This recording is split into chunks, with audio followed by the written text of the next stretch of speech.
தேனி மாவட்டம் ஆண்டிப்பட்டி வட்டார நாயுடு நாயக்கர் மகாஜன சங்கத்தினர் நாம் தமிழர் கட்சி ஒருங்கிணைப்பாளர் சீமானை கைது செய்ய வேண்டும் என்று தெரிவித்துள்ளார்கள்.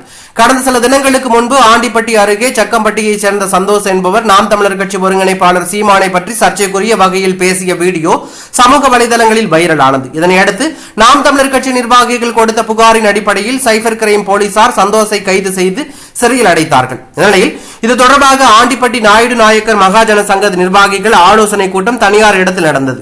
அப்போது பத்திரிகையாளர்களை சந்தித்த வட்டார நாயுடு நாயக்கர் மகாஜன சங்க நிர்வாகிகள் தொடர்ந்து நாம் தமிழர் கட்சி ஒருங்கிணைப்பாளர் சீமான் தெலுங்கர் இன மக்களையும் தெலுங்கு மொழி பேசுபவர்களையும் குறிப்பாக நாயுடு நாயக்கர் சமுதாயத்தைச் சேர்ந்தவர்களை தரைக்குறைவாக இழிவாக அவமரியாதையாக பேசி வருகிறார். பலமுறை இது குறித்து புகார் தெரிவித்தும் இதுவரை அவர் மீது எந்த நடவடிக்கையும் காவல்துறையோ அரசோ எடுக்கவில்லை.